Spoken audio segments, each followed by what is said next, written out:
real. A los de su propio oficio vino, y los suyos no le recibieron. Hay una gran diferencia a decir, a los de su propio oficio vino, a decir, a los suyos vino.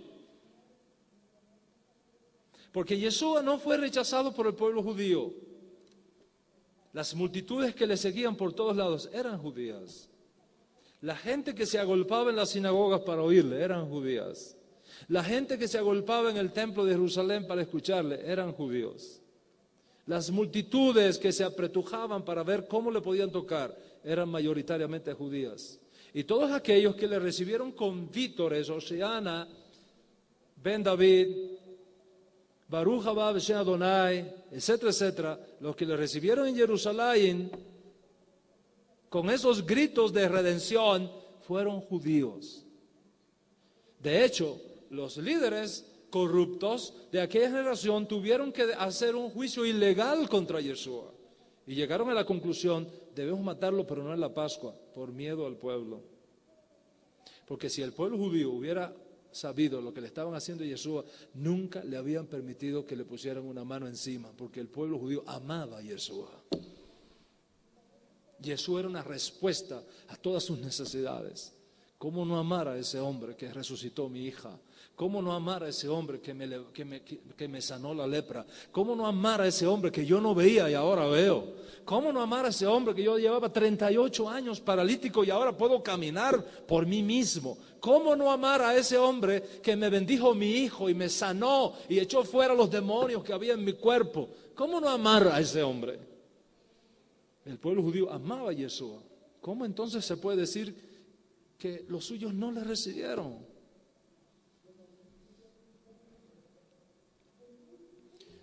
Los que no le recibieron fueron los políticos que gobernaban a Israel en aquellos días, los jueces corruptos que había en Israel en aquellos días, que estaban en compinches y en contratos políticos con Roma para sacar provecho económico de aquella situación. A ellos no les convenía Yeshua. Porque van a venir los romanos y van a destruir este lugar. En otras palabras, nos vamos a quedar sin trabajo. Por eso, por envidia, fue que le hicieron todo lo que le hicieron a Yeshua. Pero no el pueblo judío.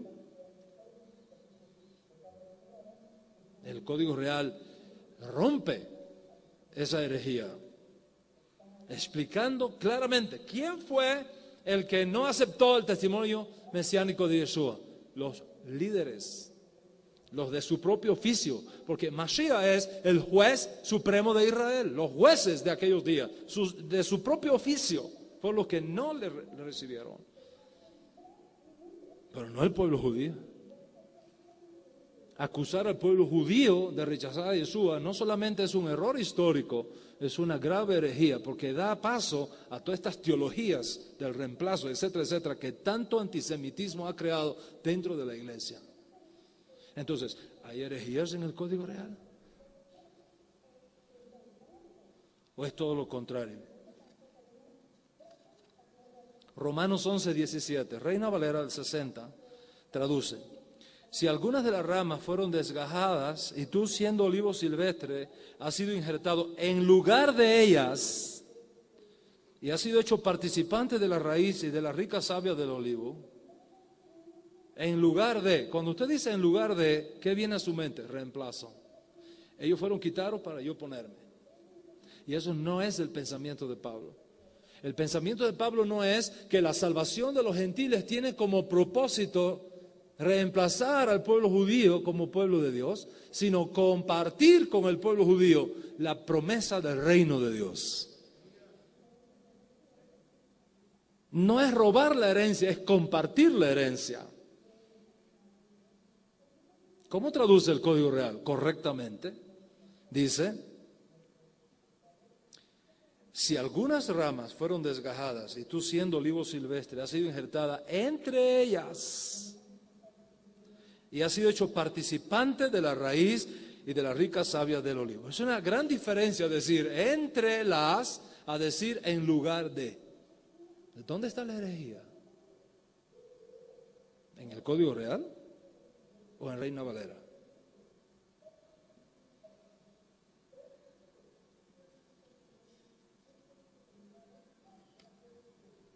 Juan 1:27.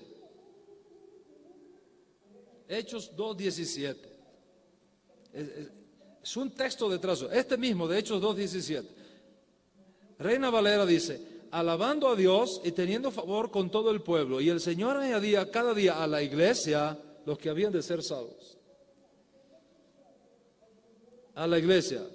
Ecte eclesia. En griego no aparece en los manuscritos antiguos. Fue añadido por los copistas católicos después para justificar que Yeshua creó el cristianismo como una nueva religión universal y desechó el judaísmo como una matriz que ya no sirve una vez que el niño nace, que es el concepto católico. Es una tremenda herejía. Pablo, precisamente en la carta a los romanos, establece contundentemente que Dios no ha desechado a su pueblo. ¿Ha desechado Dios a su pueblo? En ninguna manera, o como dice el Código Real, ni les venga a la mente ese pensamiento. No ha desechado Dios a su pueblo.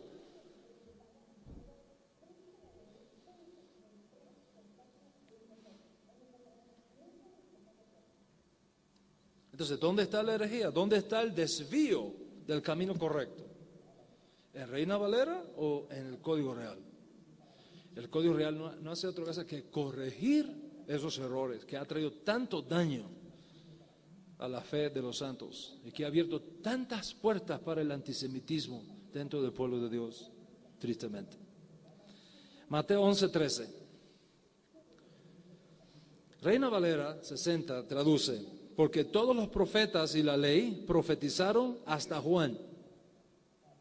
Imagínense, qué clase de traducción. Y cualquiera lo lee y ahí hay una tremenda herejía, por todos lados. Ahora se los voy a mostrar. Todos los profetas y la ley profetizaron hasta Juan. Yo quiero hacerle a usted una pregunta. Jesús de Nazaret, ¿es anterior a Juan o posterior a Juan? ¿Quién nació primero? Juan nació primero. O sea, Jesús es posterior a Juan. Entonces, si la ley y los profetas eran hasta Juan, Yeshua queda fuera.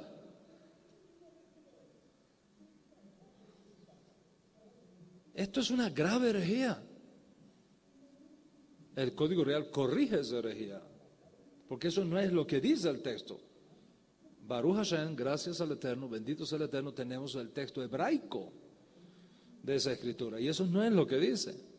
Y basado en esa versión hebraica del Mateo hebreo, el Código Real traduce como es correcto. ¿Cómo traduce? Dice: todos los profetas y la Torá profetizaron acerca de Juan.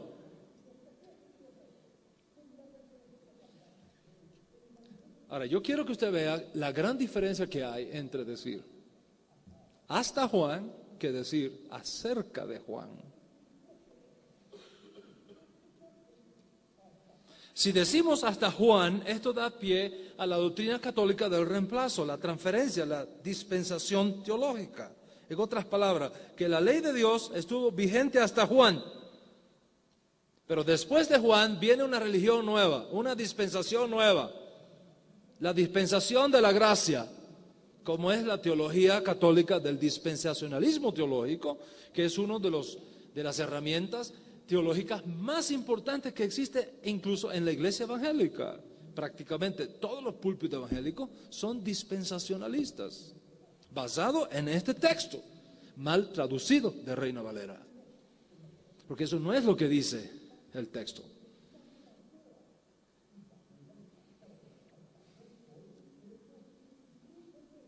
Todas estas doctrinas son un desvío de la fe original de Yeshua, del mensaje original de Yeshua.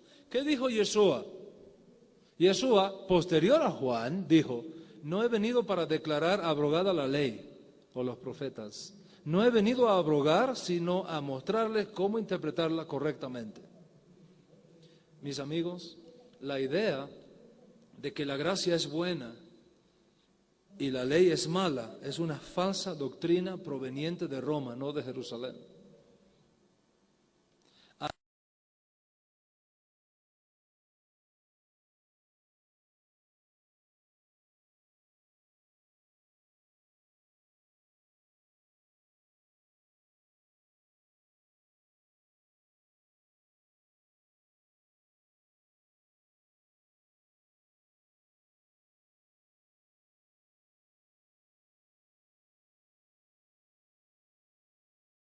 Es tu misericordia.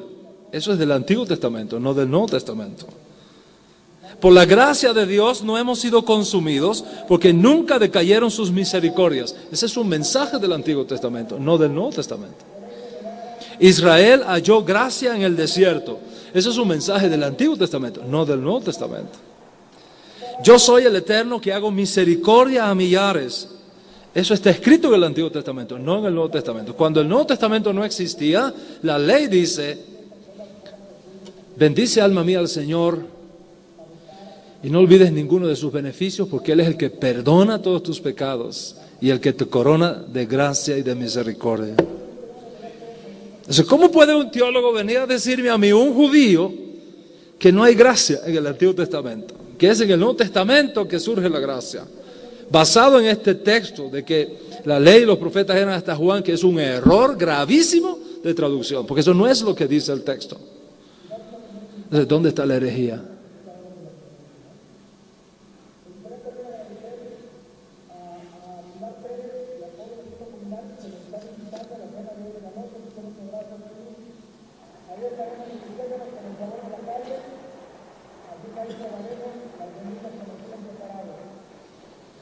Mateo 12, 3 y 4.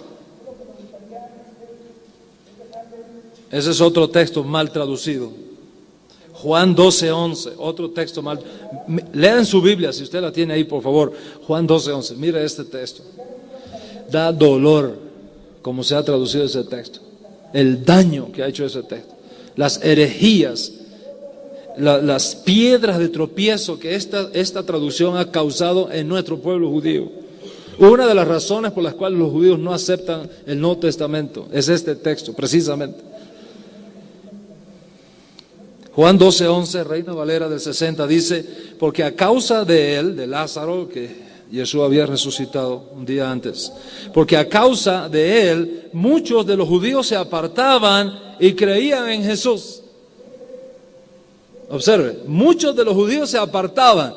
¿Cuál es el mensaje sublimal al pueblo judío? Que todo judío que reconoce que Jesús es el Mesías se aparta del judaísmo, se aparta del pueblo judío. Entonces, ¿cómo puede ser el Mesías?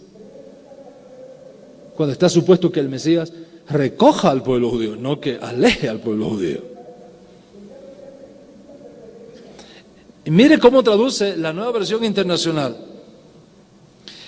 Pues por su causa, muchos se apartaban de los judíos y creían en Jesús. Peor todavía. Se apartaban de los judíos y creían en Jesús. En otras palabras, el mensaje ¿cuál es? Si un judío quiere creer en Jesús, se tiene que apartar de los judíos. Y cuando un judío lee eso, dice: este hombre no puede ser el Mesías nunca.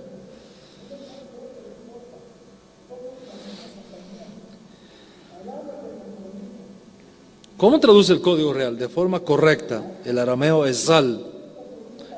Pues por su causa, muchos de los judíos iban y se convencían en perfecta fe que Yeshua era el Mesías. Iban a la casa de Lázaro y se convencían que Yeshua era el Mesías. ¿Cuál es el mensaje? Que no hay discontinuidad, que un judío que crea que Yeshua es el Mesías sigue siendo judío y no entra a formar parte de ninguna nueva religión. Ese es el mensaje. Entonces, ¿dónde está la herejía?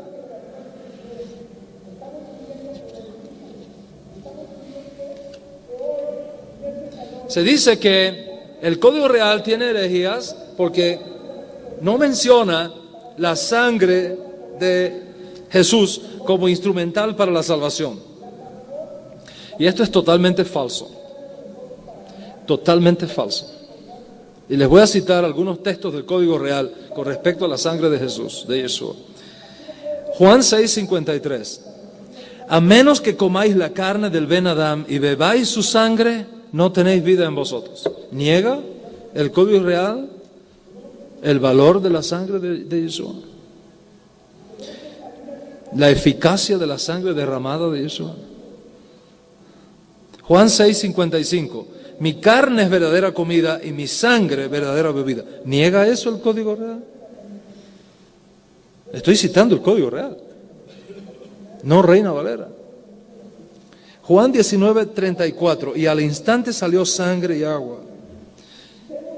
¿Niega el código real la sangre derramada de Yeshua? Primera de Juan 1:7, si andamos en luz, como Él está en luz, tenemos comunión unos con otros, y la sangre de Yeshua, su Hijo, nos limpia de todo pecado intencional. ¿Niega el código real la importancia y el rol de la sangre derramada de Yeshua? Absolutamente no. Es absolutamente no. Es una crítica destructiva que no tiene base ninguna. Eso, ¿de dónde surge esa crítica? Que en algunos textos, en algunos versículos, el código real, para clarificar más el concepto, explica lo que significa la sangre derramada de Yeshua, que es su alma.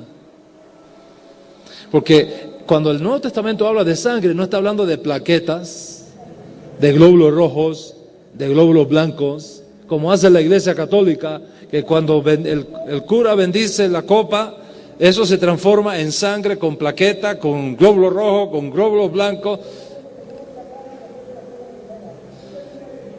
No, esa no es la idea, no es la sangre el líquido. Es lo que estaba en la sangre que se derramó allí, su alma. Su alma. No sé si podrás decirle a los señores que bajen un poquito, están estorbando este local acá. ¿Me sigue usted? Dice que acusan al código real de herejía por negar la divinidad de Yeshua. Y esto es completamente falso. El código real no niega la divinidad de Yeshua, la establece. ¿Por qué? Porque la divinidad del Mesías es un asunto del Antiguo Testamento, no del Nuevo Testamento. Un judío no necesita del Nuevo Testamento para entender que el concepto de un Mesías celestial cuya alma es una extensión de Hashem. No necesita el Nuevo Testamento para eso. El judaísmo, eso está bien claro. El Nuevo Testamento no hace otra cosa que establecer un principio del judaísmo.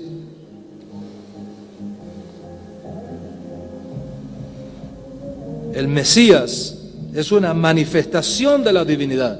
Es un asunto bien establecido como judíos creyentes en Yeshua como Mashiach. Para que todos sean uno, como tú, Padre, en mí, yo en ti, que también ellos sean una unidad perfecta en nosotros, para que esta edad presente crea que tú me enviaste. Ahí se enfatiza la unidad y conexión única y especial entre el Padre y Yeshua, al punto que Dios y Mashiach vienen a ser una sola entidad. Colosenses 2:9, porque en él, Yeshua, habita corpóreamente toda la plenitud de la deidad. En otras palabras, Dios mismo en persona se reveló en Yeshua Mashiach. Dios mismo y no otro estaba en Mashiach, reconciliando consigo al mundo. Y si esto no es divinidad, nada es divinidad. Lo que aparentemente sucede es que algunos que afirman ser maestros de la Biblia se han acostumbrado a usar ciertos textos vestidos de forma tal que exprese de la mejor manera posible la teología romana, y al no encontrarse con esos textos como ellos lo han visto siempre, les da la impresión de que este concepto se les viene abajo. Y yo estoy parado frente a ustedes para decirles que sin la divinidad del Mesías no es posible la redención. Y esto no es negociable para nosotros los que representamos. Yeshua no es negociable para nosotros. No es negociable. Como afirma el Código Real, en ningún otro se encuentra la salvación, porque no hay otra persona con autoridad similar bajo el cielo dada a los hombres en que podamos obtener la redención. Y yo quisiera que esto quedara bien claro en esta conferencia, bien claro en esta conferencia.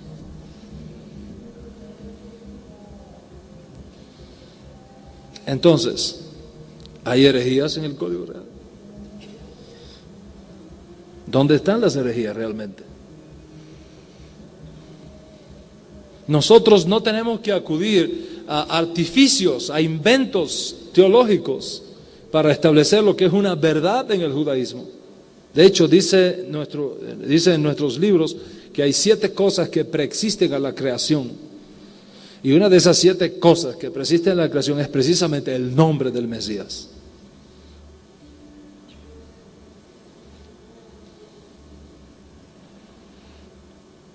O sea, ¿de qué están acusando el Código Real? ¿Sobre qué base?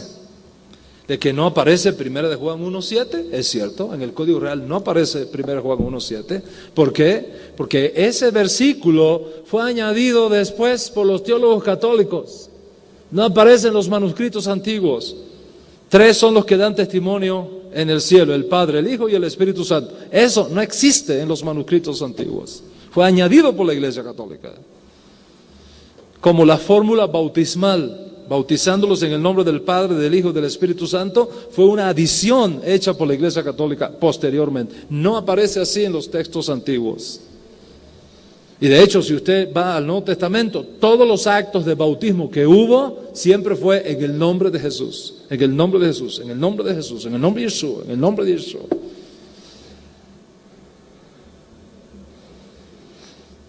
¿Significa que porque en el Nuevo Testamento no aparezca esas fórmulas, en el Código Real no aparezca esa fórmula, no creemos en el valor redentor de la sangre de Yeshua o en la divinidad de Yeshua? Absolutamente no. Pero no necesitamos inventar textos, porque eso es deshonesto académicamente e históricamente.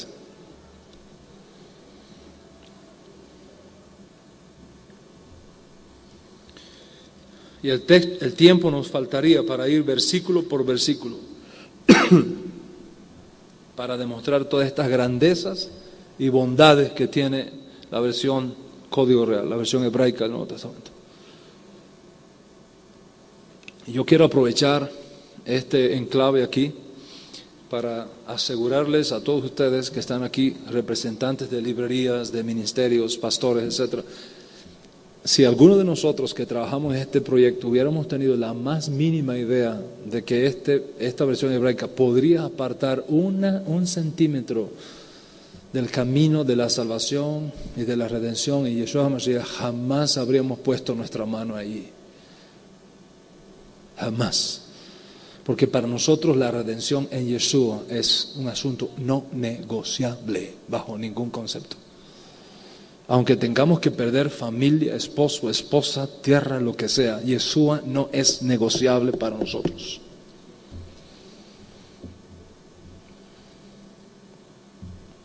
Y yo quiero decirle a todos los libreros que están aquí, a todos los representantes del ministerio que están aquí, que usted puede con absoluta confianza vender, distribuir y entregar al pueblo de Dios esta extraordinaria versión, que la única cosa que hace es corregir errores y dar una nueva amplitud de riqueza textual para enriquecer la fe dada una vez a los santos.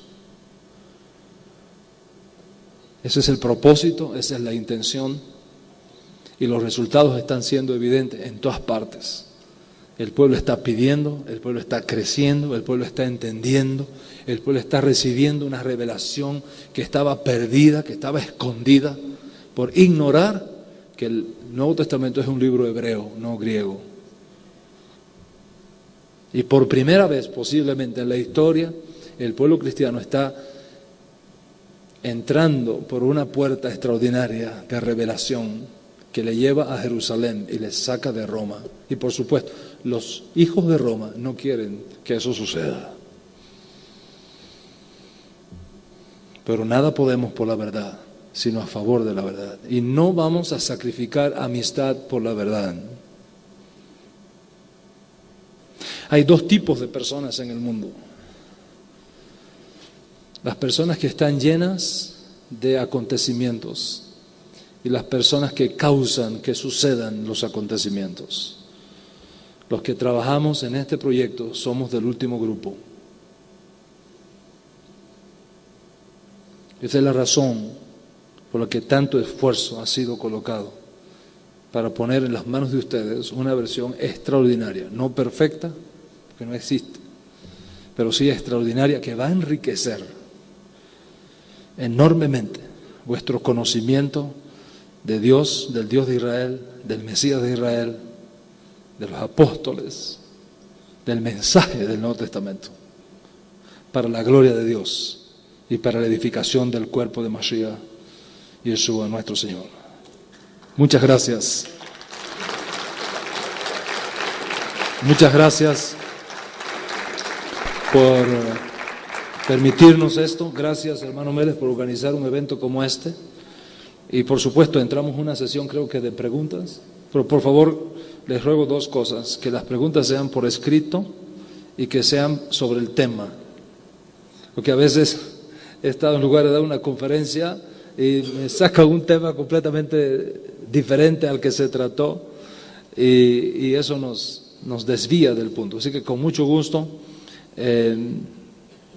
vamos a entrar en este periodo de preguntas y respuestas, y estamos aquí para eso precisamente. Muchas gracias. Gusta, hay café, galletas, agua, lo que a usted se le apetezca. 15 minutos máximo.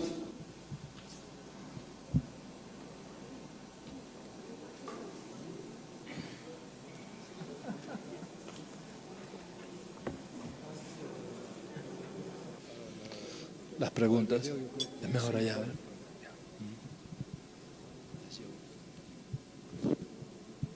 Vamos a dar unos bien. ¿Sí? Ese va a ser una semilla. Yo quiero una copia de eso. Vamos a dar 5 minutos para que...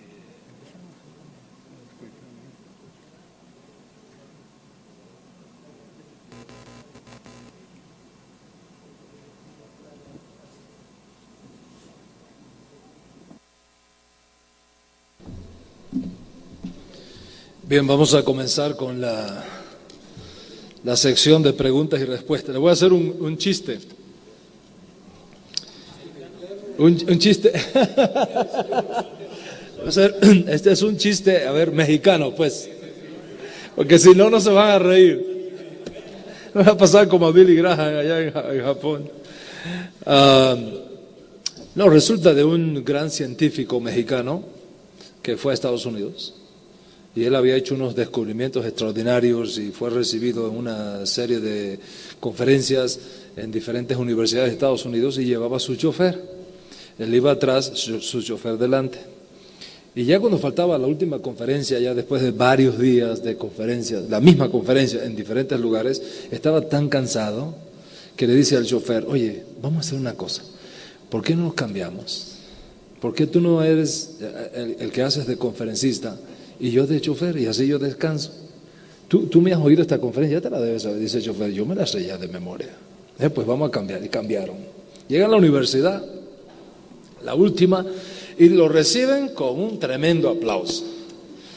El chofer se sentó atrás, y el conferencista dio su tremenda conferencia. El chofer allá no lo podía creer. Fue algo preciso. No faltó un punto ni una coma. Perfecto. Y todo el mundo lo aplaudió. Pero ahora vienen las preguntas. Y se levanta un científico y le dice: doctor Juárez, usted dijo que las dendritas del sistema circular y medular del cerebro pasan por este proceso. ¿Y qué tal si sucede esto y esto y esto y esto? ¿Cómo usted resuelve eso? Y el cuate se queda mirando y dice: mire, eso es una pregunta tan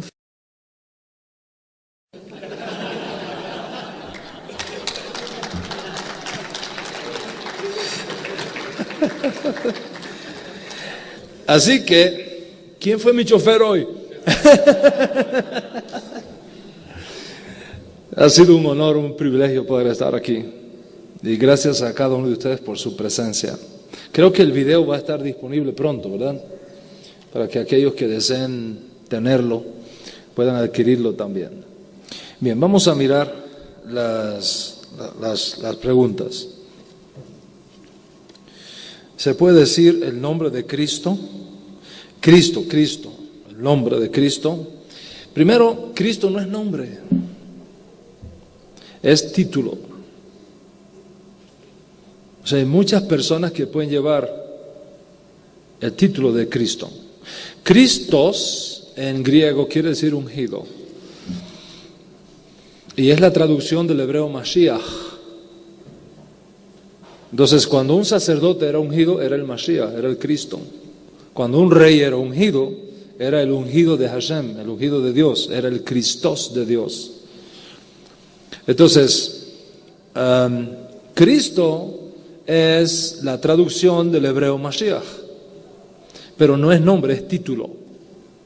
Ahora, cuando se dice HaMashiach, es el Mesías, ese uno especial, único, singular, que es una referencia a Yeshua.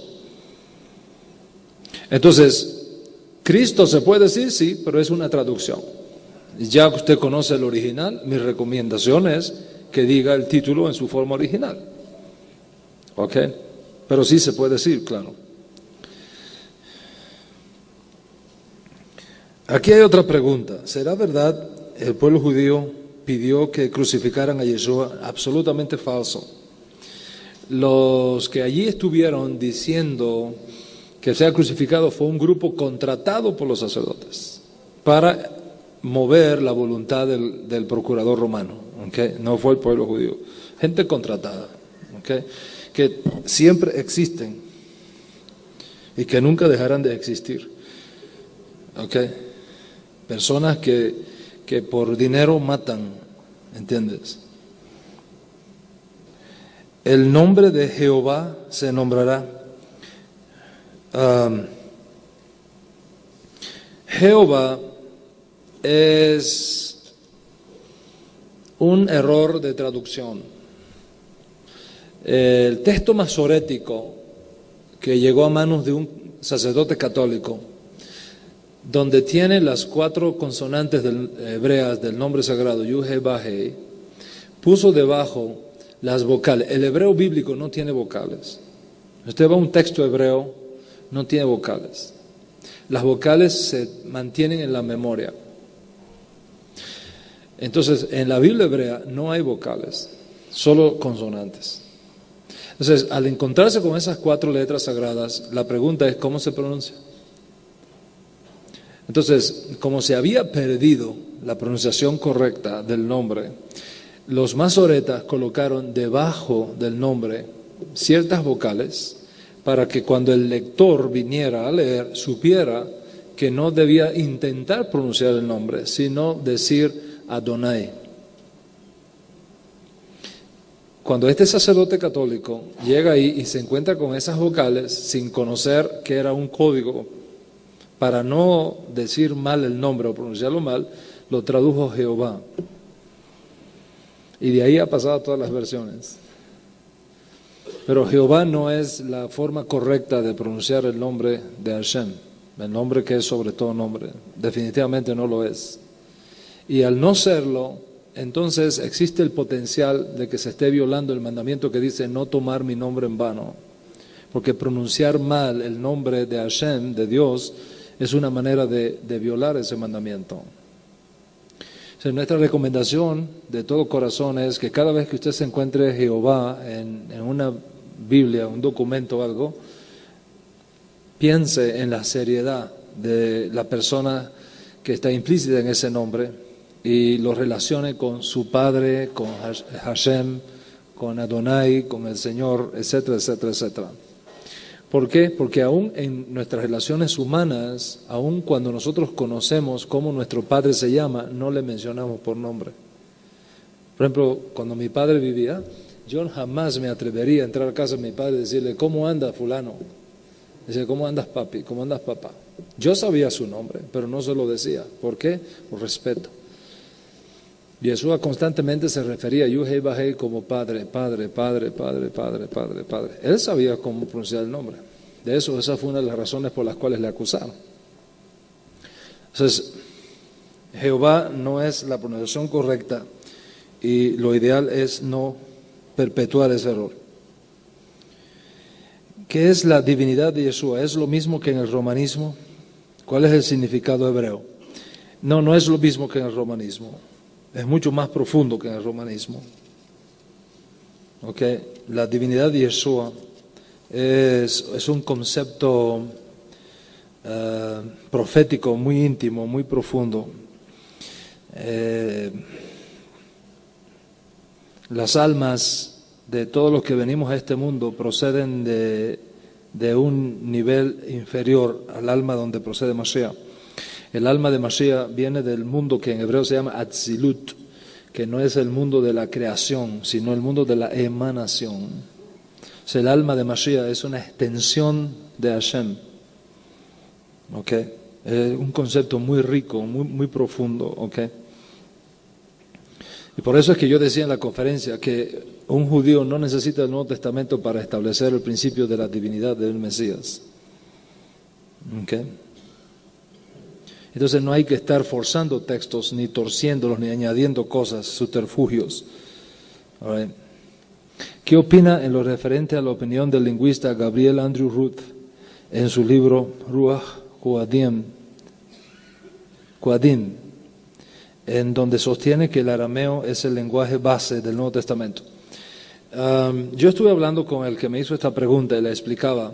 El punto está en que el hebreo del segundo templo se ha perdido. Hoy día no sabemos exactamente cómo se pronunciaba el hebreo del segundo templo, debido al exilio. Pero el arameo, siendo una lengua hablada por muchos grupos en Irán, en Irak, etcétera, entre los cuales hay comunidades judías, se ha mantenido como una lengua, aunque dormida, vigente.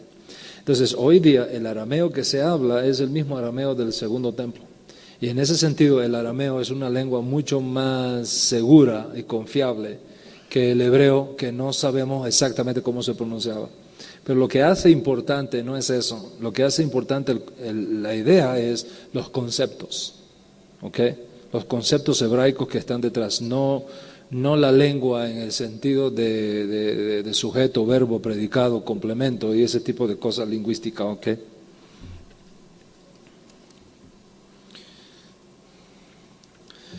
Dice, todo nuestro proyecto tiene un objetivo y un alcance. En este sentido, hoy me ha quedado claro cuál es el objetivo de esta obra, pero ¿cuál es el verdadero alcance o impacto que usted está esperando que tenga esta obra? El impacto es que el pueblo de Dios tenga acceso a una riqueza que por siglos no se le había compartido. Que tenga acceso a una herencia extraordinaria y maravillosa, y que en ese proceso su amor a Hashem, a Dios, a Yeshua, a la redención, se triplique de tal manera que no podamos sino amarlo más y entregarnos mucho más a su obra. Ese es el deseo de nuestro corazón. De verdad, de todo nuestro corazón, ese es el deseo, que este trabajo sea una herramienta que edifique a los santos y nos ayude a alcanzar la estatura de la medida de la plenitud de Yeshua Mashiach, que es la meta para cada uno de nosotros como creyentes. La meta no es Pablo, no es Moisés, no son los ángeles, es Yeshua, porque Yeshua es superior a los ángeles, superior a Moisés, superior a Pablo. Esa es la meta de Hashem para nosotros, que todos podamos llegar a la meta, que es Mashiach. Y la meta de nuestra editorial es que en cada familia hispana exista al menos una copia del Código Real. Y usted puede ayudarnos a que ese sueño pueda ser hecho realidad, compartiendo con otros la riqueza del Código Real, cada vez que usted vaya descubriendo esa riqueza y vaya internalizándola, no solamente intelectualmente, pero también en su vida diaria, en santidad y en justicia delante de Hashem. ¿Qué opinión tiene el pueblo judío al respecto del Código Real? ¿Y cuándo fue escrito? El proyecto fue, aquí está el texto hebreo que sirve de base a la traducción al castellano. Y aquí adentro están los nombres de las personas que participaron en este proyecto. Esta es la versión hebraica. Este es nuestro Textus Receptus. ¿Ok? Pero tenemos derecho también, ¿no? Este es nuestro Textus Receptus. Lo único que no está en griego, ni en castellano, sino en hebreo, puro hebreo. Aquí no hay nada en castellano. Todo está en hebreo. ¿Ok? De aquí es que surge la traducción. ¿Ok? Como usted puede ver, es una obra gigantesca, extraordinaria, maravillosa. Los colegas nuestros que han leído el Código Real o en su versión Asofen Hamahutit Lebeit David, que es el título que aparece aquí, los resultados han sido tremendos. Por ejemplo, uno de ellos me dijo, por fin me encontré con el Yeshua judío. Otro en Israel me dijo, con ese Yeshua yo no tengo ningún problema. O sea, los resultados son muy buenos, muy extraordinarios. Confiamos que este sagrado texto, este Zohar HaKadosh, pueda llegar a cada familia judía aquí en México. Y que nuestro pueblo judío pueda tener quizá por primera vez en su vida un contacto con el Yeshua judío. Y los resultados van a ser extraordinarios. Y usted puede hacer posible que eso suceda. ¿Ok?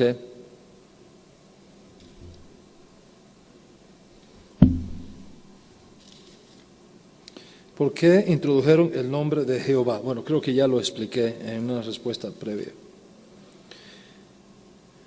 ¿Por qué el tetragrama era innombrable? No es que era innombrable, esa no es la idea. Se hablaba, se conocía su pronunciación. Lo que sucede es que después del exilio babilónico, perdón, después del exilio babilónico, el encuentro con ciertas culturas que allí se dieron causó un olvido de ese nombre. Y cuando se reconstruye el templo de Jerusalén, el único que en realidad sabía cómo era la pronunciación del nombre sagrado era las familias sacerdotales. Y el Cohen Gadol, el Cohen Gadol, el sumo sacerdote, lo pronunciaba en voz alta todos los años en Yom Kippur, que el pueblo lo oía. O sea, el pueblo judío sabía cómo se pronunciaba el nombre, pero por temor a no pronunciarlo mal, entonces no se hacía una práctica diaria, pero sí se conocía. Entonces, sí es nombrable, solo que cuando hay duda es mejor no hacerlo. ¿Okay? Es mejor no hacerlo. Primero, ¿por qué evita escribir la fonética del nombre Yuhei Bahei? Precisamente por el temor a que se pronuncie mal y se viole el mandamiento. ¿Okay? ¿Por qué cambiar el Shabbat? Shabbat por Kever, en Juan 19:42. Kever es sepulcro. Y hay una nota al final que lo explica, pero no es un sepulcro como nosotros lo conocemos hoy día, por eso es que aparece ahí Kever, ¿okay? Sino que era una cueva. Eso es un poquito diferente. Te pone sepulcro ahí, la gente va a pensar en sepulcro hoy día, un panteón o un hueco en la tierra, y ese no era el concepto en los días bíblicos. En la nueva revisión que hicimos se está clarificando todas estas cosas para hacerlo aún más accesible al pueblo. Si los judíos sí aceptaron a Jesús, entonces ¿por qué hay tantos judíos comunes, no de su oficio, que no lo aceptan y hasta Dicen que es un impostor. Un asunto de historia, no del primer siglo. Una cosa es el judaísmo antes de la destrucción del templo de Jerusalén y otra cosa es el judaísmo después de la destrucción del templo de Jerusalén. Una cosa es el judaísmo antes de Hechos 10 y otra cosa es el judaísmo después de Hechos 10. ¿Qué pasó? Mientras el judaísmo se mantuvo, y esto, qué bueno que me hicieron esta pregunta, porque me da la oportunidad de clarificar algo aquí que es interesantísimo. Miren, antes de Yeshua, antes de la incorporación de los gentiles al movimiento de Yeshua, todos los que participaban de ese movimiento eran judíos. No había gentiles. No había gentiles. Eso no significa que Yeshua no interactuó con algunos gentiles. Sí, con algunos gentiles él interactuó, pero no de una forma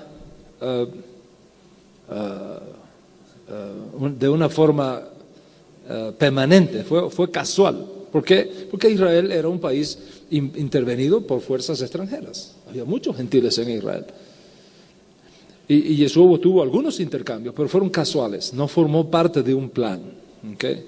Su relación principal se mantuvo siempre dentro de la comunidad judía. No así Shaul. Pablo es un emisario de Yeshua, enviado precisamente a las comunidades no judías. Es otra situación completamente diferente, al revés de lo de Yeshua. Entonces, mientras el movimiento mesiánico alrededor de Yeshua se mantuvo dentro de las comunidades judías, se vio como otra secta más del judaísmo.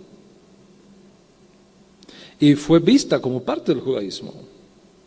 De hecho, dicen nuestros libros que la gente del pueblo los alababa grandemente.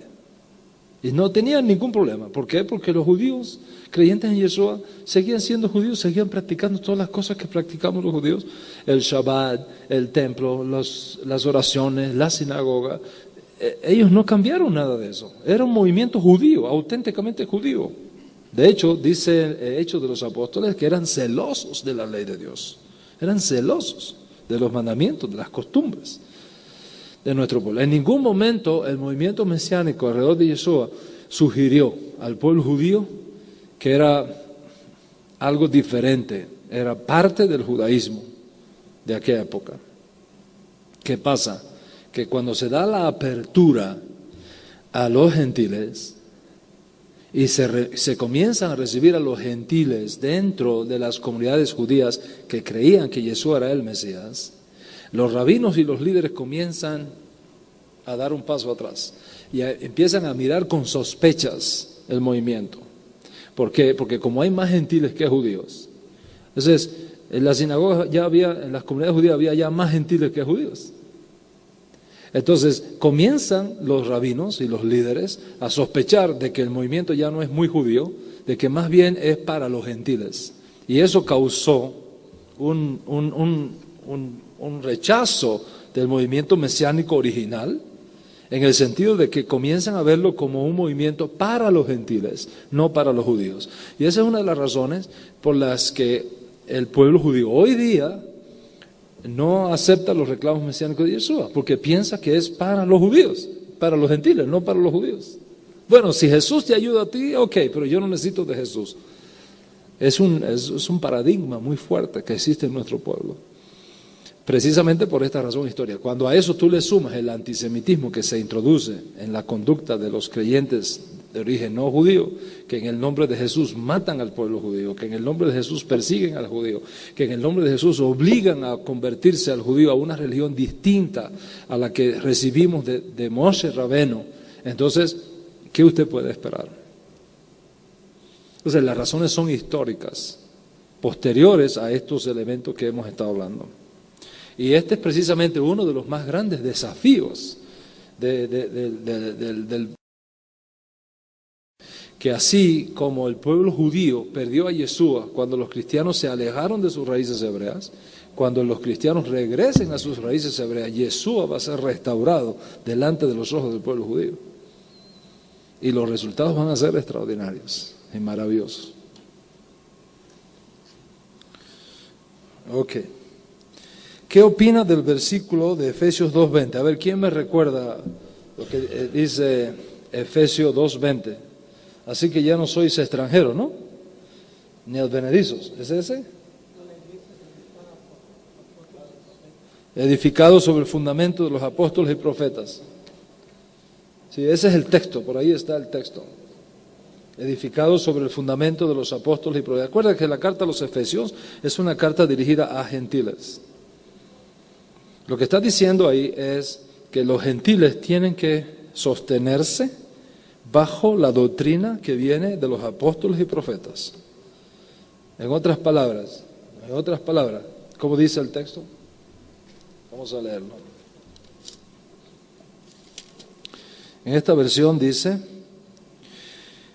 bueno, el contexto: ya no sois extranjeros ni advenedizos, sino conciudadanos de los santos, miembros de la familia de Dios, edificados sobre el fundamento de los apóstoles y profetas, siendo el principal piedra del ángulo Yeshua HaMashiach mismo. Esa es la idea. En otras palabras, que los creyentes de origen no judío dentro de la comunidad mesiánica no deben ir a otras fuentes para edificar su fe, excepto aquellas que provienen de los apóstoles y de los profetas. Porque al momento que te mueves de ahí, corres riesgos y corres peligros. ¿Ok? En la parábola del hijo pródigo, ¿quién es el que trata con el hermano mayor que no quiere entrar? ¿El hijo que regresó o el padre que lo recibió? El padre que lo recibió.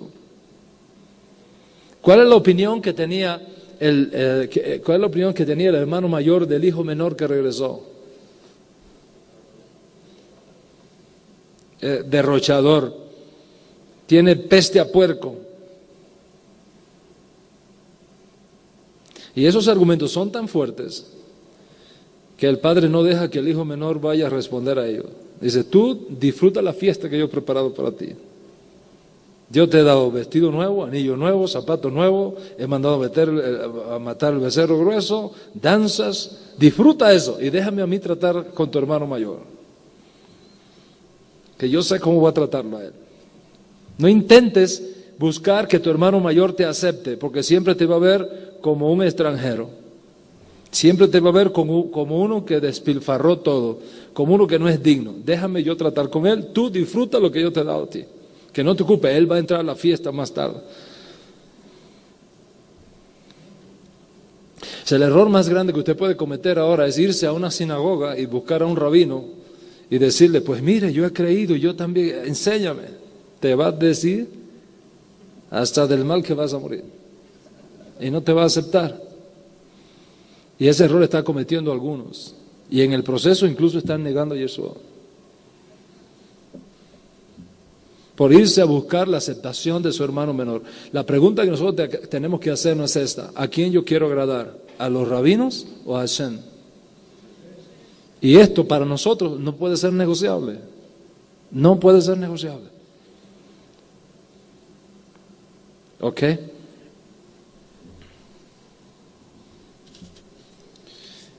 El caminar con el error de Reina Valera podría traer como consecuencia maldiciones, específicamente calal al pueblo. Mire, hay dos cosas. Hay dos tipos de pecados. Está el pecado de ignorancia y está el pecado de rebeldía. Hasta ahora, usted no lo sabía. Usted no sabe, usted está actuando en ignorancia. Por eso que dice Shaul, fui recibido a misericordia porque lo hice en ignorancia. Pero después que usted conoce la verdad, insiste en ella, en el error, entonces usted sí es responsable. Porque el pecado está en aquel que sabe hacer lo bueno y no lo hace. Baruch Hashem, bendito sea el Señor por Reina Valera. A pesar de todas las debilidades, ha cumplido un propósito extraordinario a través de siglos. Eso no significa que no pueda ser mejorada y que no necesite ser revisada. Y aquellas cosas que el Señor te muestra a ti, que hubo errores, ahora asume la actitud correcta, reemplaza esos errores por la verdad y camina con ella. ¿Ok?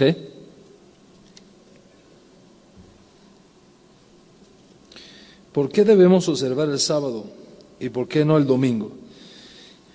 Bueno, este no fue el tema de la conferencia. Me quieren llevar a otro terreno. El Shabbat. El Shabbat es el séptimo día de la semana. El Shabbat es el séptimo día de la semana. Es el día del Señor. Eso no lo puede cambiar nadie. ¿Ok?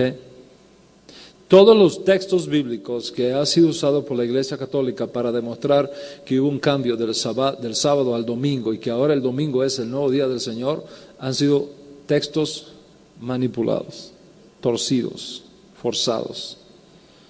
Ninguno resiste la prueba bíblica cuando tú la analizas desde una perspectiva hebrea. Ninguno. Incluso en Apocalipsis, donde dice, yo estaba en la isla de Pamo un día del Señor, que traducen Dominus Day, ¿ok? En hebreo no es eso, es Yom Tov. Estaba en un día sagrado, porque en el judaísmo el único día sagrado que existe no es el Shabbat. Hay otras fiestas que son sagradas. Y esos días que son festivos reciben el nombre de Yom Tov, día bueno. Entonces, Yohanan estaba en un Yom Tov, no quiere decir domingo, pudo haber sido domingo, pero no, el Yom Tov no es por el domingo, es por la fiesta, independientemente de qué día caiga. Ahora, con respecto al Shabbat semanal, el séptimo día de la semana es el día del Señor. Y eso no ha cambiado. Yeshua no vino. Si Yeshua cambia el sábado por el domingo, automáticamente deja de ser el Mesías de Israel. Porque el Mesías no viene a destruir la ley de Dios, viene a confirmar la ley de Dios. Yo no he venido para abrogar la Torah, sino para cumplir la Torah. Eso es muy importante. Entonces, el sábado, el séptimo día de la semana, el Shabbat, fue dado por Hashem como señal de pacto al pueblo judío. Como señal de pacto. Nunca antes había ocurrido tal cosa en la historia de la humanidad. Por primera vez Hashem tomó su día, el séptimo día, y lo consagró como una señal de pacto entre los hijos de Israel y él. Es una señal de pacto. Eso quiere decir que el pueblo judío está obligado a guardar el Shabbat. Y si no lo guarda, está violando un mandamiento. Ese no es el caso de un gentil. El gentil debe guardar el Shabbat como recuerdo de la creación. Dios descansó, nosotros debemos imitar a Dios. Sed imitadores de Dios como hijos amados. Y si Dios descansó el Shabbat para darnos el ejemplo, entonces nosotros debemos descansar el Shabbat también. Pero no debe hacerse como señal de pacto. Señal de pacto es para nosotros los judíos. Pero para el Benei Abraham, Benei Noach, está aquí en este libro, que usted no se puede ir de aquí sin tener este libro en su mano, ¿ok? No es una señal de pacto. Quiere decir que lo debes de guardar porque te va a hacer bien. Lo debes de guardar porque vas a estar imitando a Hashem. Lo debes de guardar porque va a traer bendición a tu vida, a tu familia, etc. Pero no como una obligación de pacto. Consecuentemente, si por alguna razón tienes que trabajar el día de sábado, lo cual debes evitar, pero si tienes que hacerlo, no estás violando ningún mandamiento. ¿Ok? Porque en el caso de los Bene Abraham, el Shabbat no es una señal de pacto. ¿Ok? Puedes adorar al Señor el domingo, o el lunes, o el martes. ¿Qué sucede? Que el hecho de que tú adores a Hashem el día domingo, el día lunes, el día martes, no te da derecho a decir, este es el día del Señor. No, el día del Señor es Shabbat. Y no podemos cambiar eso bajo ningún concepto. ¿Ok?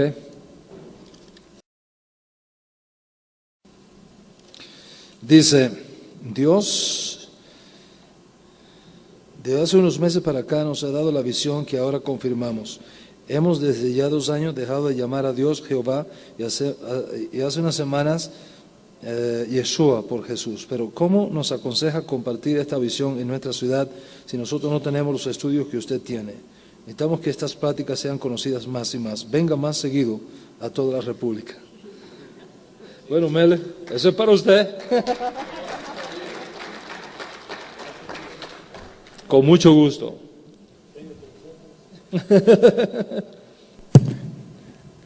Sí, hermanos, aprovecho.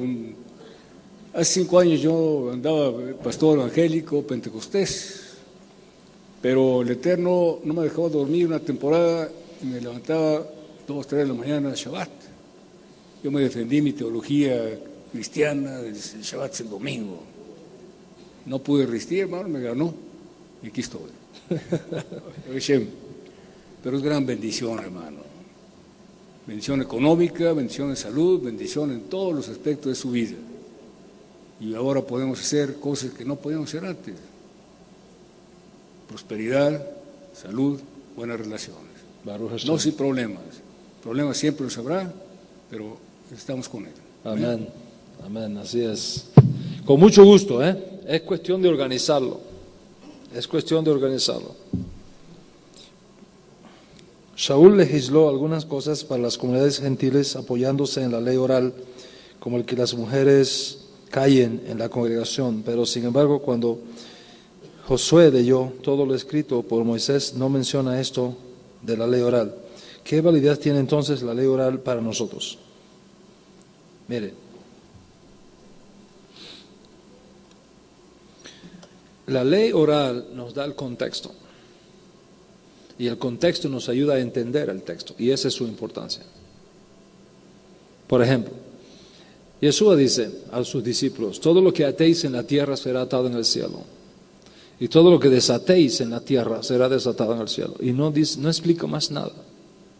¿Por qué no explica más nada? Porque aquellos a quienes él dirige esas palabras tenían el contexto. Sabían de qué se trataba. Y no había que añadir más nada. Ellos sabían lo que estaba pasando allí. ¿Qué sucede? Que viene una persona que no conoce el contexto y se encuentra con esas palabras y Yeshua dice, ¿qué significa esto? ¿Cómo interpretamos esto si usted no tiene el contexto? Por ejemplo, ¿a qué lo podemos comparar?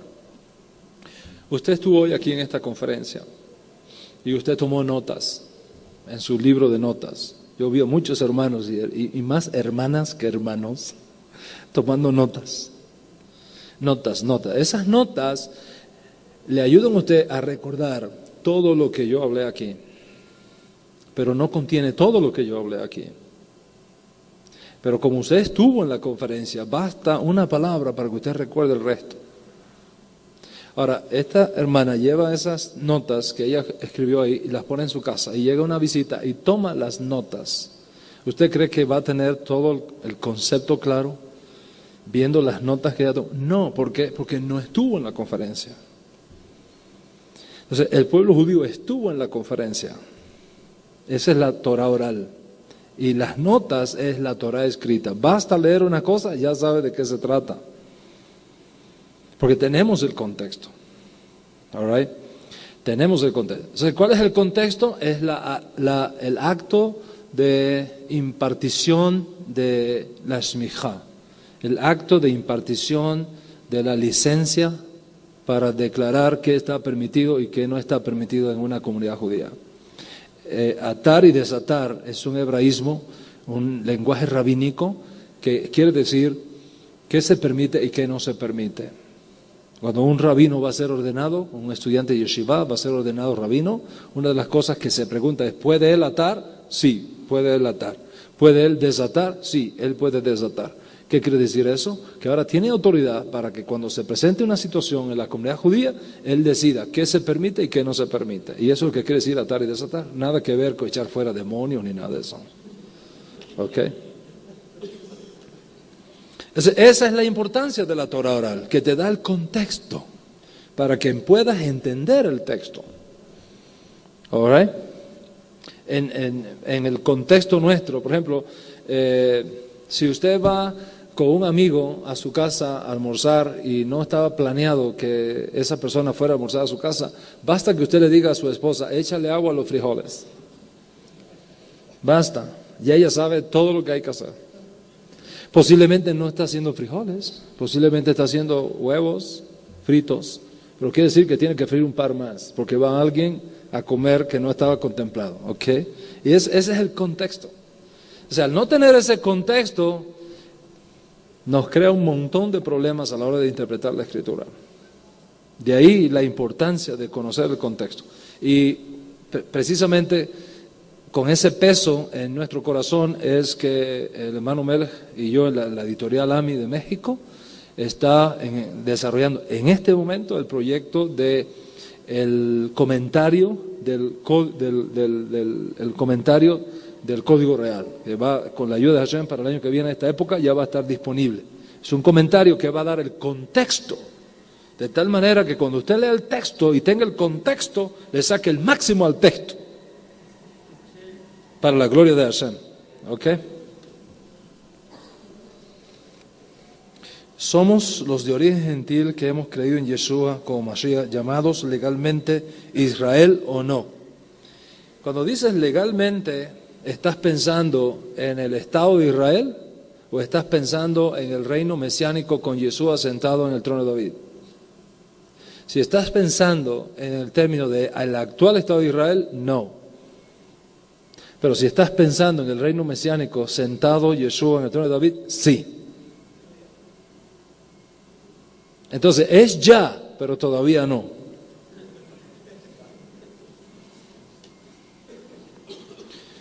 ¿Tardarán los comentarios a lo que hace referencia? Bueno, acabamos de decirlo. ¿Por qué coincide el Código Real y las otras versiones en el número de libros o cartas que según la Iglesia Católica es el canon del Nuevo Testamento? ¿No hay evidencia de otros? No, no hay evidencia de otros. Esos son los libros escritos por los judíos. Entonces, no es la Iglesia, es ¿quién los escribió? El día que aparezcan nuevos, los vamos a añadir, por supuesto. Pero no hay evidencias arqueológicas hasta ahora, históricas, que demuestren que haya otros libros escritos directamente por los apóstoles, o un discípulo directo de los apóstoles. Y esa es la razón, ¿okay? No es la Iglesia, es quienes los escribieron. ¿Okay? Usted mencionó que los gentiles no debemos judaizarnos. ¿Qué actos se pueden considerar como judaizar? Por ejemplo, decir que si tú no te haces judío, no tienes parte en el mundo por venir. Que si tú quieres servir a Dios, tienes que hacerte judío. Y si no eres judío, pues aquí no hay nada. O que si tú no vives como judío,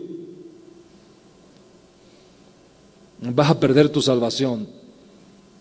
O que la única manera que tú puedes de desarrollar la misión que Dios te ha entregado en este mundo es haciéndote judío. No es así. Para nada es así.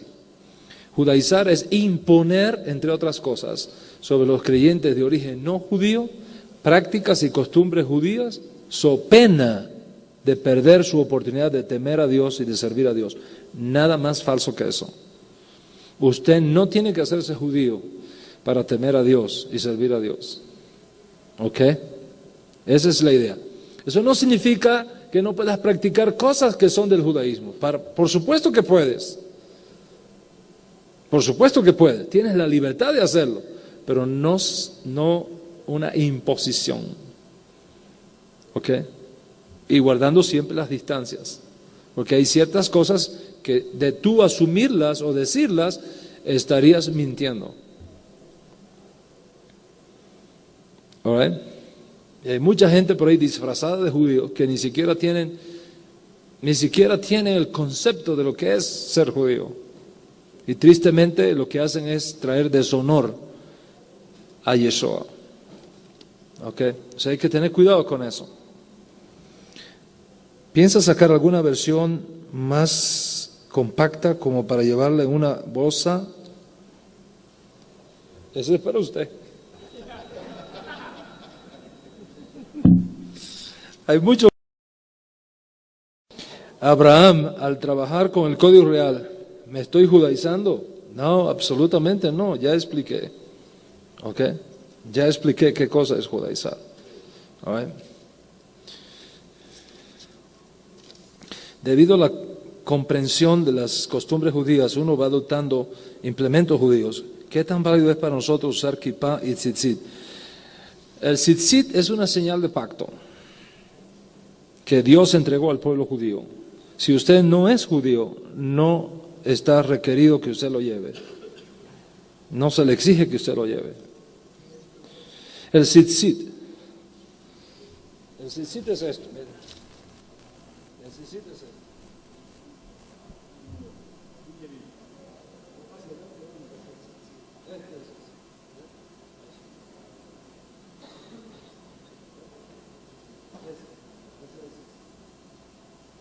Eso es lo que tocó la mujer.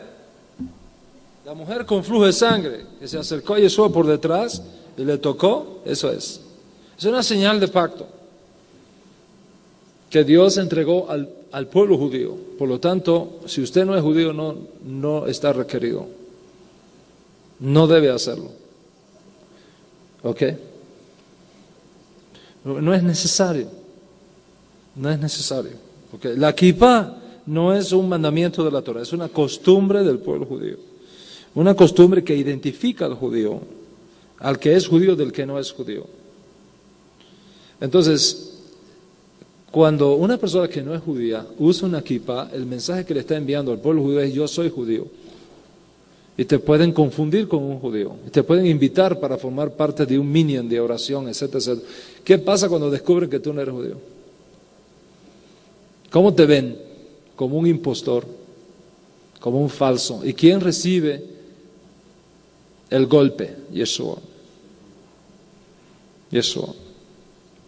Si usamos la kippah por una simple razón: recordar que hay alguien que tiene dominio sobre nosotros, alguien que está encima de nosotros, que vela sobre nosotros. El pueblo judío lo ha usado a lo largo de los años, de los siglos.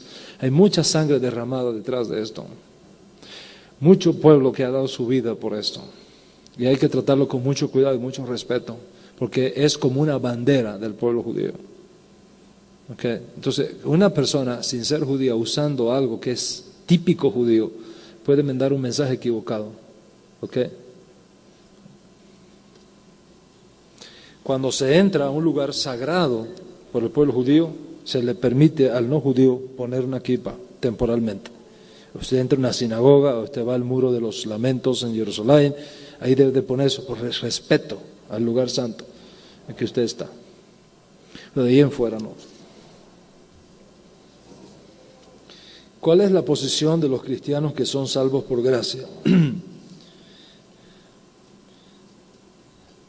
Estoy tratando de entender la pregunta. ¿Cuál es la posición de los cristianos que son salvos? ¿Será que quiere decir en realidad son salvos? Si son salvos, mire, nadie es salvo por ninguna otra cosa que no sea por la gracia. Tanto en el Antiguo Testamento como en el Nuevo Testamento, todo el mundo es salvo por gracia. Ninguno de nosotros merece la salvación. Si usted va al Nuevo Testamento, al capítulo 11 del libro a los judíos, a los hebreos, la lista de los héroes de la fe, que es el salón de la fama de la fe. Todos los nombres que aparecen ahí, tanto explícitos como implícitos, son del Antiguo Testamento. Ninguno es del Nuevo Testamento. El error que siempre yo he visto que se da es pensar que la gracia es un fenómeno neotestamentario. Y eso es falso. La gracia siempre ha existido. De hecho, Yeshua dijo: hay de vosotros los fariseos hipócritas, que diezmáis el eneldo, la menta y el comino. Cosas que no había que diezmar. Pero ellos la diezmaban, iban más allá de lo escrito. Y está bien, Baruch Hashem por eso. ¿Okay? No se te exige, pero lo hiciste de todos modos. Eso tiene mérito.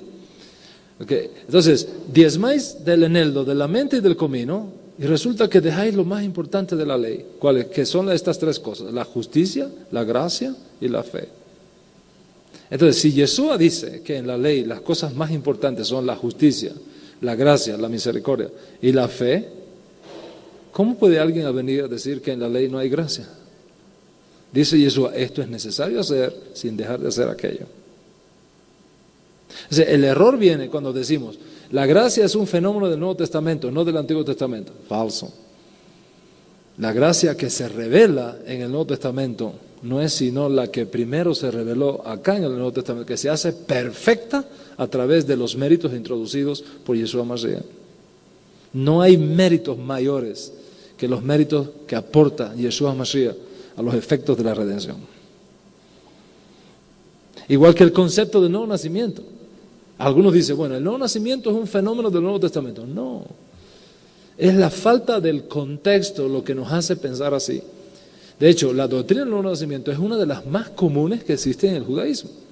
De hecho, el judaísmo reconoce 7 formas en que una persona puede nacer de nuevo. Eso no es un mensaje del Nuevo Testamento, es una confirmación en el Nuevo Testamento de algo que siempre el pueblo judío ha creído. Yeshua le dijo a Nicodemo, nadie puede entrar en el reino de los cielos si no nace de nuevo, ¿sí o no? Se lo dijo. Sin embargo, previamente Yeshua había dicho, veréis a Abraham, a Isaac y a Jacob entrar en el reino de los cielos y ustedes quedarse fuera. Entonces, si Yeshua vio a Abraham, a Isaac y a Jacob en el reino, y nadie puede entrar en el reino sin nacer de nuevo, significa que Abraham, Isaac y Jacob nacieron de nuevo, de otra manera no entrarían. Entonces, el mensaje es del Antiguo Testamento y se confirma en el Nuevo Testamento. Lo que pasa es que esta terminología, Antiguo Testamento y Nuevo Testamento, ha causado tanto daño que pareciera que lo que aparece aquí es algo que no está acá. Se ha creado una esquizofrenia teológica con esto. Porque en primer lugar, no hay tal cosa como Antiguo Testamento. Y el Nuevo Testamento, el Nuevo Pacto, no es sino con la casa de Judá y con la casa de Israel, Jeremías 31. Los que están sin pacto y sin promesa son los gentiles. Efesios 2:11. Acordaos vosotros los gentiles en cuanto a la carne, que erais llamados sin circuncisión por la circuncisión hecha en la carne. En aquel tiempo estabais sin Mesías, sin pacto, sin promesas, sin Dios en el mundo, sin esperanza, sin pactos. O sea, el pueblo gentil, las naciones gentiles, nunca han tenido una relación de pacto. Perdieron esa relación de pacto. La perdieron. No existe el único pueblo que tiene un pacto con Dios es el pueblo de Israel. El resto de las naciones no tienen pactos. No tiene pacto.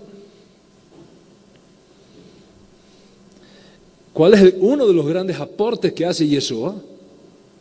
Que devuelve al creyente de origen no judío la posibilidad de entrar en una relación de pacto con Dios. Por eso es que son injertados en el olivo natural, para que puedan tener una relación de pacto. Y por eso usted tiene que tener mucho cuidado cuando Pablo dice a los gentiles, e identificándose como si fuera un gentil, que era parte de la costumbre rabínica de aquella época, de identificación. A veces usted está leyendo a Pablo y dice, pero este hombre era gentil o era judío, porque su identificación es tan grande que se identifica. Dice, acordaos, dice Pablo, dice Rashaul en un versículo en Gálatas, dice, Cristo, en las versiones de Reina Valera, Cristo nos redimió de la maldición de la ley.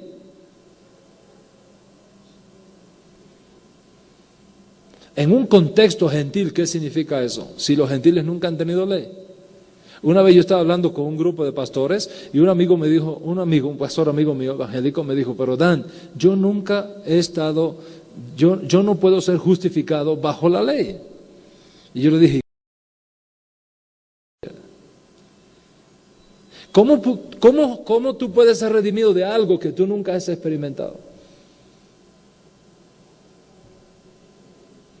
Piensa. Si Mashiach nos libró de la maldición de la ley y tú nunca has tenido ley, entonces ¿de qué maldición fue el que te libró? Desde el punto de vista hebreo, no tener una relación de pacto con Dios es una maldición. Entonces, ¿cuál es la maldición que Yeshua quita? La maldición de no tener una relación de pacto con Dios. Esa relación de pacto es restaurada cuando un creyente de origen no judío se vuelve a Dios a través de Yeshua Mashiach. Entra en una relación de pacto con Dios. Y entonces la maldición de estar sin pacto, sin promesa, es quitada. Y ahora usted es coheredero también. Y miembro del mismo cuerpo, por los méritos de Yeshua Mashiach. Ese es el mensaje. Ese es el mensaje. ¿Ok? Bien. Nos quedan dos preguntas más. Desde el contexto hebraico, ¿cómo se entiende la Divina Trinidad? En sí, en 1 Juan 5-7, no existen los textos originales. No existe. Eso es lo que se llama la coma juanina. La coma juanina, 1 Juan 1:8 y 9, fue añadida posteriormente. No aparece en los manuscritos más antiguos como fue explicado en la conferencia. Yo creo que no hay que volver a explicar esto. La doctrina de la Trinidad no es sino el esfuerzo hecho por los padres de la iglesia, todos los cuales eran filósofos griegos, para explicar en términos de filosofía griega al Dios de Israel. Y desde el punto de vista judío, a los creyentes gentiles se les permite incluso creer en la Trinidad. Porque no hay manera que puedan entender al Dios de Israel. No se le permite al judío, pero sí se le permite al cristiano. Así que eso no es ningún problema en el judaísmo. ¿Ok? No es ningún problema en el judaísmo. Rabbeinu Tenu, el nieto de Rashi, uno de los más grandes jueces que ha tenido Israel en la Edad Media, decretó en un acuerdo halájico que está permitido a los cristianos creer en la Trinidad. Porque no tienen otra manera de poder explicar al Dios de Israel. ¿Ok? En el judaísmo no se usa esa terminología para explicar al Dios de Israel. Usamos otro tipo de terminología. ¿Ok? Usamos el concepto de Ein Sof, que es uno de los conceptos más extraordinarios que existen. ¿Ok? Ein Sof. Usamos el concepto de las 10 sefirot y muchos otros conceptos que son extraordinarios y profundos y que este no es el contexto para hablar de eso. ¿Okay? Por supuesto, cuando una persona estudia el judaísmo y conoce las riquezas de ese contexto, se dará cuenta que la doctrina de la Trinidad es insuficiente para describir la grandeza del Dios de Israel y va a incorporar otros elementos de explicación que no son necesariamente trinitarios. ¿Ok?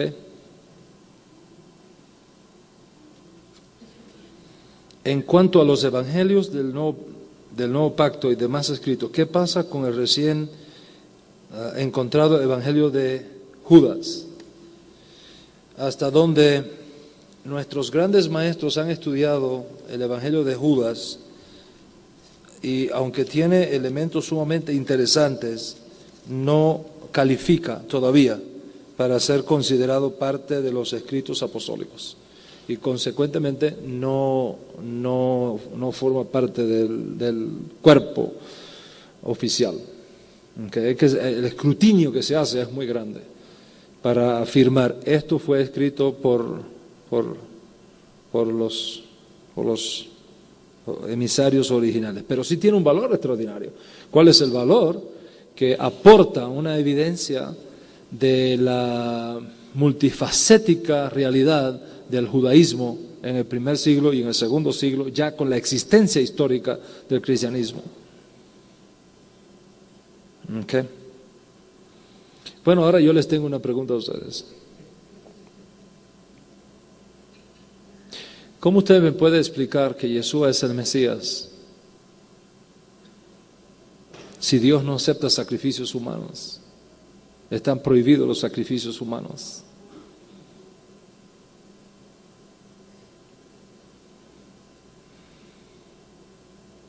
¿Cómo puede usted aceptar que Yeshua sea el Mesías cuando el Mesías está supuesto que traiga paz? Y él dijo, yo no he venido a traer paz sino espada.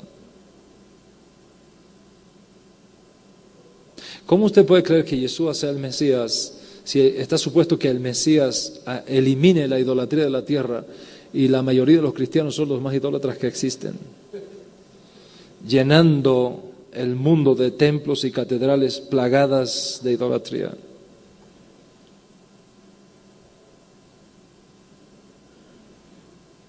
El hermano Melech me sugirió el tema para un nuevo libro. ¿Por qué los cristianos no aceptan a Yeshua?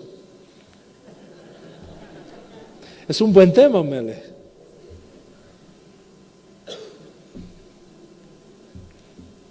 Muchas cosas lindas vienen de camino. Para encontrar respuesta a estas preguntas difíciles, usted tiene que leerse un libro. ¿Por qué los judíos no aceptan a Jesús? Usted tiene que estar preparado, y especialmente aquí en México. En México existe la comunidad judía posiblemente más fuerte actualmente de toda América Latina, casi superando a Argentina. Y cuidado si no la supera.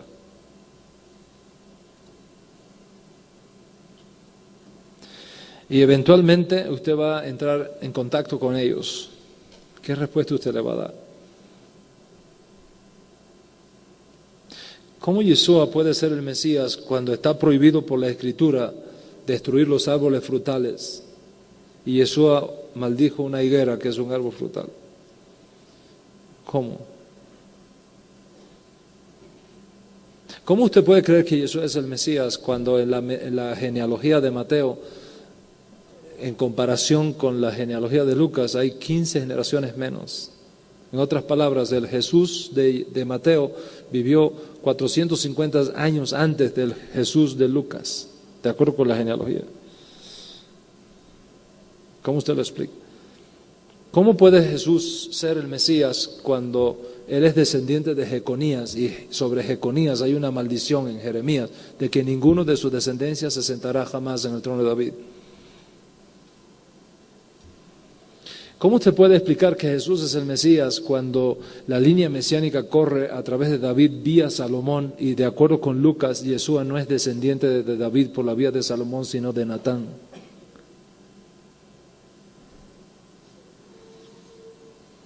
¿Cómo usted puede creer que Jesús sea el Mesías si el único que da el derecho legal al trono de David es el Padre, no la Madre? Y según el Nuevo Testamento, Yeshua no tuvo padre humano.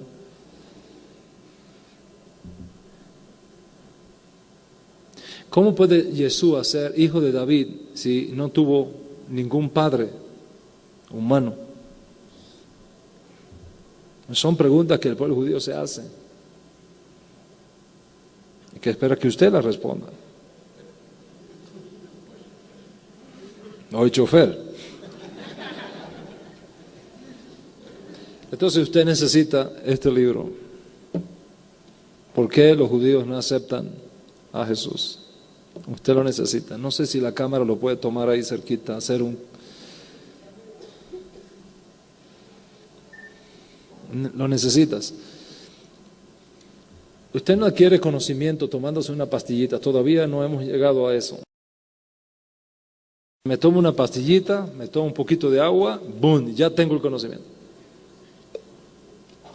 Hasta ahora necesitamos leer, estudiar, revisar, leer, estudiar, revisar, fijar el conocimiento. Dice nuestros profetas, mi pueblo perece porque le falta conocimiento.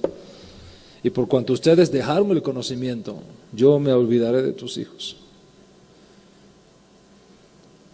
Tristemente se dice que el pueblo cristiano es uno de los peores lectores que existen. Nos gastamos cualquier cantidad de dinero en comida, tenemos la panzota así grande, pero aquí arriba, nada. De hecho, 98%, escuche esto, 98%, en América Latina, en los países desarrollados 95%, en América Latina 98% de las personas trabajan del cuello para abajo. Tienen que vender su fuerza a los que trabajan de aquí para arriba. ¿Por qué? Porque abandonan la escuela, no estudian, no se hacen de una carrera. Entonces son explotados. Eso tiene que cambiar. El pueblo cristiano tiene que cambiar todas esas cosas. Cuando todas esas cosas cambien, los resultados van a ser extraordinarios. Una vez había un hombre sabio en una ciudad y le hacían todo tipo de preguntas. No había forma de cogerlo, de atraparlo en un error. Hasta que dos muchachos dijeron, ¿sabes qué? Tengo un plan, tengo una idea. Vamos a coger un pajarito vivo y vamos a acercarnos a él con el pajarito aquí atrás. Y le vamos a preguntar, sabio, ¿este pajarito está vivo o está muerto? Entonces, si dice está vivo, le apretamos la cabecita. Dice, no, mira, está muerto, te equivocaste. Y si está muerto, lo dejamos volar. Aquí ya no hay escapatoria. Y fueron y le dijeron, sabio, ¿este pajarito está vivo o está muerto? El sabio lo miró y le dijo, depende de ti.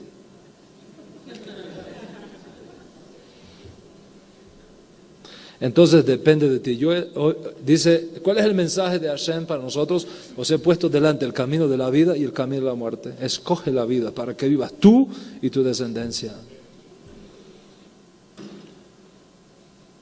Yo dije que hay dos tipos de personas en el mundo, los que están llenos de acontecimientos y los que causan que sucedan los acontecimientos. Esa es la diferencia entre ser cabeza y cola, entre estar arriba o abajo, entre prestar o tener que vivir prestando. Usted tiene que decidir qué es lo que quiere para usted, si ser cabeza o cola, si estar arriba o abajo. Si tener siempre que estar pidiendo prestado o tener suficiente incluso para prestar. Esa es la diferencia. Y la única respuesta la puede dar usted y yo, nadie más. Yo no puedo responder por usted, usted no puede responder por mí. Cada uno tiene que llegar allí por su propio peso. Que esta conferencia sirva para ese propósito. Que esta conferencia sirva para despertar su corazón. Y para que usted llegue a un punto en su vida donde diga, tengo que ir más adelante de donde me encuentro ahora, para la gloria de Dios. Muchas gracias por estar aquí, que el Eterno bendiga a todos y que los méritos de nuestro Santo Maestro, Yeshua Mashiach, nos guarden y protejan a todos nosotros, a nuestros hijos y a los hijos de nuestros hijos, hasta el mundo por venir. Amén y amén.